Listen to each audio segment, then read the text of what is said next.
আইরিশদের বিপক্ষে সিরিজের প্রথম টি-20তে মুখ থুবড়ে পড়েছিল টাইগাররা।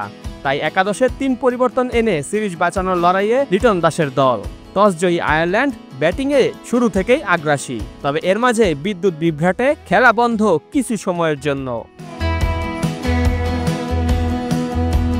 পাওয়ার প্লেতে পল স্টার্লিংয়ের উইকেট খুইয়ে ৭৫ রান তোলে আইরিশরা, যা টি-20তে পাওয়ার প্লেতে আয়ারল্যান্ডের তৃতীয় সর্বোচ্চ স্কোর আর বাংলাদেশের বিপক্ষে সর্বোচ্চ। নবম ওভারে জোড়া আঘাতে ২ টেক্টর ভাইকে ফিরিয়ে আয়ারল্যান্ডের রানের স্রোতে বাদ দেন এই ম্যাচে একাদশে ফেরা শেখ মেহেদী। ১ ওভার বাদেই এই স্পিনারের বলে স্টাম্পড হন কালিজ। লরকান টাকার আর জর্জ ডক্টরের ব্যাটে এরপর ভরসা পায় আয়ারল্যান্ড, তবে দলীয় ১৬২ রানে রান আউটে কাটা পড়েন ডকরেল। তাতে প্রথম টি-20-র চাইতে ১১ রান কমে ১৭০ রানে থামে আইরিশরা। জবাব দিতে নেমে প্রথম ওভারে আইরিশ স্পিনার ম্যাথু হামফ্রিকে ১-৪ ও ১ ছক্কায় ১২ রান তুলে স্বাগত জানান টাইগার ওপেনার পারভেজ হোসেন ইমন। তবে অপর ওপেনার তানজিদ তামিম অকারণ রান আউটে কাটা পড়েন অল্পতেই।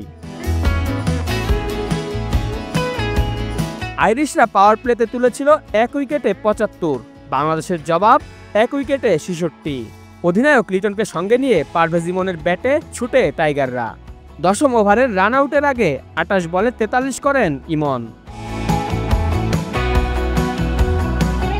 তৃতীয় উইকেট জুটিতে দলকে জয়ের পথে নেন অধিনায়ক লিটন আর সাইফ হাসান। অবশ্য দুজনই জীবন পেয়েছেন। একাদশ ওভারে সাইফের ক্যাচ নিতে পারেননি পল স্টার্লিং, আর লিটন ধন্যবাদ জানাতেই পারেন গ্যারেথ ডিলানির তোয়ালেকে। এই তোয়ালে বাউন্ডারি লাইনে লাগায় ব্যর্থ হয় ডিলানির দারুণ এক প্রচেষ্টা।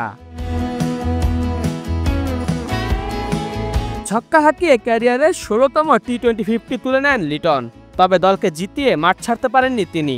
ব্যক্তিগত ৫৭ রানে মার্ক অ্যাডায়ারের বলে লেগ বিফোরের শিকার হন বাংলাদেশ অধিনায়ক।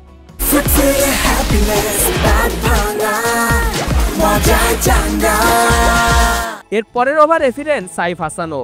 ২ সেট ব্যাটার ফেরার পর তাহিদ হৃদয় আর নুরুল হাসান সোহানও ঠিকঠাক দায়িত্ব পালনে ব্যর্থ। এতে খানিকটা চ্যালেঞ্জে পড়ে বাংলাদেশ।